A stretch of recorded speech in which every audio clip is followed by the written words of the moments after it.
Hello दोस्तों, अक्सर हम ये सुनते हैं कि हमें सेविंग करना चाहिए। हम ये देखते भी हैं कि हमारे पेरेंट्स या हम खुद भी सेविंग करते हैं, लेकिन फिर भी हमारी फाइनेंशियल सिचुएशन में बहुत ज्यादा चेंज नहीं आता है। यहाँ तक जो जितना ज्यादा सेविंग करता है वो उतना ही ज्यादा गरीब नजर आता है। तो दोस्तों, इसका सबसे बड़ा कारण है सेविंग करने वालों और इन्वेस्ट करने वालों में फर्क होता है। क्या फर्क होता है, आज के वीडियो में इसी के बारे में जानेंगे, इसलिए वीडियो को पूरा देखें। दोस्तों, ज्यादातर लोग FD, LIC या म्यूचुअल फंड्स में इन्वेस्ट करते हैं। जब लोगों से कहा जाता है कि वे सेविंग नहीं इन्वेस्ट करें, तो उनमें से कई ये कहते हैं, लेकिन मैं इन्वेस्ट तो कर ही रहा हूँ। मेरे पास FD, LIC और म्यूचुअल फंड का पोर्टफोलियो है। मेरे पास पोस्ट ऑफिस या LIC के रिटायरमेंट प्लान है। लेकिन दोस्तों, इस तरह के इन्वेस्ट की क्या हालत है, इसे जानते हैं। हाल ही में भारत सरकार द्वारा लॉन्च प्रधानमंत्री वय वंदना योजना में जमा पैसों के आधार पर 1000 से लेकर 9250 रुपए मंथली पेंशन हासिल की जा सकती है। लेकिन मैक्सिमम 9000 रुपए की पेंशन के लिए आपको 15 लाख जमा कराने होंगे। साथ ही आप सीनियर सिटीजन होने चाहिए। दोस्तों, 9000 रुपए का तो आज के टाइम में दूध बिजली का बिल ही आ रहा है। तो अगर आप सरकारी स्कीमों के भरोसे रहे तो आपका आने वाला टाइम बहुत खराब हो सकता है। तो दोस्तों, इस तरह की सेविंग कर किया गया इन्वेस्ट क्या इन्वेस्ट नहीं है? हाँ, सेविंग भी एक तरह का इन्वेस्ट है। इसलिए जब आप FD या LIC खरीदते हैं तो आप एक तरह से इन्वेस्ट ही कर रहे हैं, लेकिन ये सेविंग करने वाले के नजरिए से किया गया इन्वेस्ट है, जो कि आपको महंगाई की तुलना में बहुत कम रिटर्न देता है। तो आइए पैसिव इन्वेस्टर के बारे में बातें करते हैं। यहाँ पैसिव इन्वेस्टर से मतलब है इस तरह के इन्वेस्टर्स टाइम का इन्वेस्ट नहीं करते हैं, पैसों का इन्वेस्ट करते हैं, साथ ही इनके पास फाइनेंशियल एजुकेशन नहीं होती है। दोस्तों, फाइनेंशियल प्लानर आपको पैसे के मामले में 5 तरह की एडवाइस देंगे। नंबर 1, कड़ी मेहनत करें। नंबर 2, पैसे बचाएं। नंबर 3, कर्ज से फ्री हो जाएं। नंबर 4, लंबे टाइम के लिए इन्वेस्ट करें, खास तौर पर म्यूचुअल फंड्स में। नंबर 5, डाइवर्सिफाई करें। दोस्तों, फाइनेंशियल प्लानर या ज्यादातर पैसे के मामले में एडवाइस देने वाले लोगों की भाषा में अक्सर इन एडवाइस को ऐसे कहा जाता है, जहां काम करते हो वहां कड़ी मेहनत करें।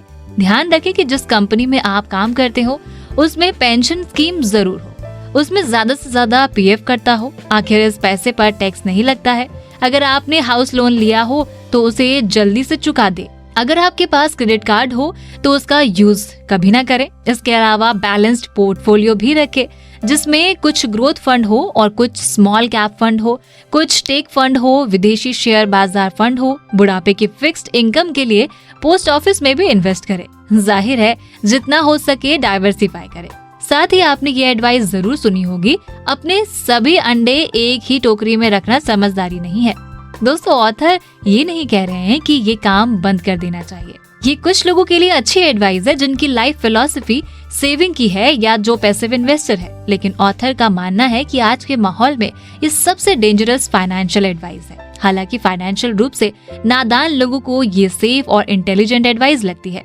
दोस्तों, सेविंग करने वालों और इन्वेस्ट करने वालों में बेसिकली एक शब्द का अंतर होता है और वो है लिवरेज। लिवरेज की एक डेफिनेशन है कम चीजों से ज्यादा काम करने की एबिलिटी। दोस्तों, मेजॉरिटी ऑफ सेविंग करने वाले फाइनेंशियल लिवरेज का इस्तेमाल नहीं करते हैं। वैसे आपको तब तक लिवरेज का इस्तेमाल करना भी नहीं चाहिए जब तक कि आपके पास फाइनेंशियल एजुकेशन और ट्रेनिंग ना हो।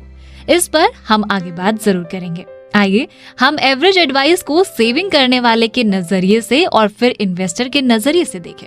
यानी हम एडवाइस को E यानी एम्प्लॉइज और S यानी स्मॉल बिजनेस क्वाड्रेंट वाले व्यक्तियों के नजरिए से देखें और फिर उसे B यानी बिजनेस और I यानी इन्वेस्टर क्वाड्रेंट वाले इंसान के नजरिए से देखें।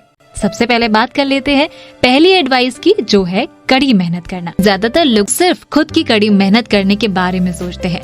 आपकी कड़ी मेहनत में ज्यादा लिवरेज नहीं है। जब अमीर लोग कड़ी मेहनत के बारे में सोचते हैं तो खुद मेहनती होने के बावजूद वो ज्यादातर लोगों के बारे में सोचते हैं जो अपनी कड़ी मेहनत से उन्हें अमीर बनाते हैं। ये लिवरेज है। इसे कई बार दूसरे लोगों का टाइम के नाम से भी जाना जाता है। जैसा पहले भी इस बारे में हम बात कर ही चुके हैं कि B क्वाड्रेंट के व्यक्ति को E और S क्वाड्रेंट के लोगों से ज्यादा टैक्स छूट मिलती है, क्योंकि वो लोगों को नौकरियां देते हैं। दूसरे शब्दों में, हमारी सरकार चाहती है कि हम नौकरियां पैदा करें, नौकरियों की तलाश न करें। अगर सभी लोग नौकरियों की तलाश करने लगेंगे तो हमारी अर्थव्यवस्था ठप हो जाएगी। अर्थव्यवस्था के विकास के लिए नौकरियां पैदा करने वाले लोगों की जरूरत होती है। अब बात करते हैं दूसरी एडवाइस की, जो है सेविंग करें। दोस्तों, सेविंग करना बहुत जरूरी है, लेकिन पैसे बचाने के साथ समस्या ये है कि करंट इकोनॉमिक सिस्टम की तरक्की के लिए बचत करने वालों की नहीं बल्कि कर्ज लेने वालों की जरूरत होती है। आइए इसे भी समझते हैं। आपका लिया कर्ज बैंक के लिए एसेट्स है, लेकिन आपके लिए लायबिलिटी है। हमारे करंट इकोनॉमिक सिस्टम की ग्रोथ के लिए स्मार्ट कर्ज लेने वालों की जरूरत है, जो पैसे उधार लेकर ज्यादा अमीर बन सके। ऐसे लोगों की जरूरत नहीं है जो पैसे उधार लेकर ज्यादा गरीब बने। एक बार फिर 90/10 का पैसे का नियम लागू होता है। दुनिया के 10% कर्ज लेने वाले लोग कर्ज से ज्यादा अमीर बन जाते हैं, 90% लोग कर्ज से ज्यादा गरीब बन जाते हैं। अमीर और बिजनेसमैन कर्ज लेकर ज्यादा अमीर बनते हैं, वहीं बैंक चाहते हैं कि लोग उनसे से ज्यादा पैसे उधार लें, क्योंकि कर्जदारों के कारण ही तो वे ज्यादा अमीर बनते हैं। ये दूसरे लोगों का पैसा यानी ओपीएस कहलाता है। दोस्तों, इसके लिए आपको फाइनेंशियल एजुकेशन हासिल करने की जरूरत है। आप स्मार्ट तरीके से कर्ज का इस्तेमाल करें। अगर बैंकों के पास ज्यादा कर्जदार होंगे तो हमारे देश की अर्थव्यवस्था प्रगति करेगी। अगर हमारे पास ज्यादा बचत करने वाले होंगे तो हमारी अर्थव्यवस्था संकुचित होगी। इसलिए ही सरकार बैंकों से मिलने वाले इंटरेस्ट को लगातार घटा रही है। अगर आप ये समझ ले कि कर्ज अच्छा हो सकता है और अगर आप कर्ज का इस्तेमाल लिवरेज के रूप में करना सीख लें, तो आप ज्यादातर बचत करने वालों से बेहतर स्थिति में होंगे। अब बात करते हैं तीसरी एडवाइस की, जो लंबे टाइम के लिए इन्वेस्ट करें। दोस्तों, लंबे टाइम के लिए इन्वेस्ट करे से मतलब है, ऑथर इस सलाह को सेल्स डायलॉग के रूप में देखते हैं।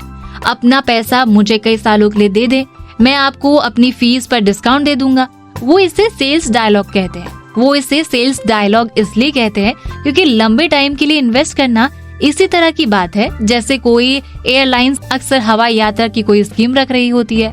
वो आपको आजीवन वफादार भुगतान करने वाला कस्टमर बनाना चाहती है। इसका ये भी मतलब है कि वे आपसे लंबे टाइम तक फीस ले सकते हैं, यानी कि मकान खरीदते टाइम तो आप रियल एस्टेट ब्रोकर को कमीशन देंगे ही, और उसके बाद भी आप जब तक उस मकान में रहेंगे उसे हर महीने कमीशन देते रहेंगे।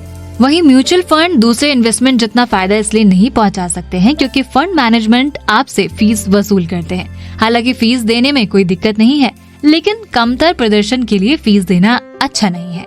कई लोग म्यूचुअल फंडों में लॉन्ग टर्म के लिए इन्वेस्ट करते हैं। बहरहाल, म्यूचुअल फंड लिवरेज नहीं देते, जैसा हम पहले ही बात कर चुके हैं। आपका बैंक आपको म्यूचुअल फंडों में इन्वेस्ट करने के लिए पैसे उधार नहीं देगा, क्योंकि उसमें बहुत रिस्क है। इसमें कंट्रोल की भी कमी है। अब बात करेंगे सबसे लास्ट एडवाइस की, जो है डाइवर्सिफाई करें। ज्यादातर लोगों के लिए डाइवर्सिफिकेशन एक अच्छी स्ट्रैटेजी है, सिर्फ इसलिए क्योंकि वो निवेशकों को अपने आप से बचाती है और अनक्वालिफाइड और अनएथिकल एडवाइजर से भी। कड़ी मेहनत करो, कर्ज से मुक्त हो जाओ, लंबे समय के लिए निवेश करो और डाइवर्सिफाई करो। ये ट्रेडिशनल फाइनेंशियल प्लानिंग एडवाइस औसत निवेशक के लिए अच्छी है। ये उस निष्क्रिय निवेशक के लिए अच्छी है जो हर महीने अपना पैसा किसी और को निवेश करने के लिए दे देता है। ये उस व्यक्ति के लिए भी अच्छी सलाह है जो अमीर तो है लेकिन निवेशक बनने का तरीका नहीं सीखना चाहता है। कई मूवी स्टार्स, अमीर प्रोफेशनल खिलाड़ी और विरासत की दौलत से अमीर बने वंशज इस ग्रुप में आते हैं। कुंजी ये है कि अच्छा फाइनेंशियल एडवाइजर खोजा जाए। तो दोस्तों, बाकी की बातें टू बी कंटिन्यूड। ये बातें मैंने आपको Why We Want You to Be Rich book से बताई है, जो डिटेल में सिखाती है कि हम अपने पैसे को कैसे मैनेज कर सकते हैं, वो भी लाइफ को एंजॉय करके। सो आप ये सारी बातें सीखना चाहते हो तो डिस्क्रिप्शन में जाकर बुक खरीद सकते हो, और अगर आप इसी बुक पर अगला पार्ट देखना चाहते हो तो मुझे कमेंट करके जरूर बताइए। दोस्तों, वीडियो पसंद आया तो लाइक का बटन जरूर दबा दे, और हमसे जुड़ने के लिए एफर्टलेस जीके को इंस्टाग्राम पर जरूर फॉलो करें, और ऐसी ही काम की बातों के लिए चैनल को सब्सक्राइब करें। साथ ही साथ डिस्क्रिप्शन में दिए हुए लिंक से ज़ीरोधा या अपस्टॉक से अपना डीमेट अकाउंट ओपन करना बिल्कुल ना भूलें।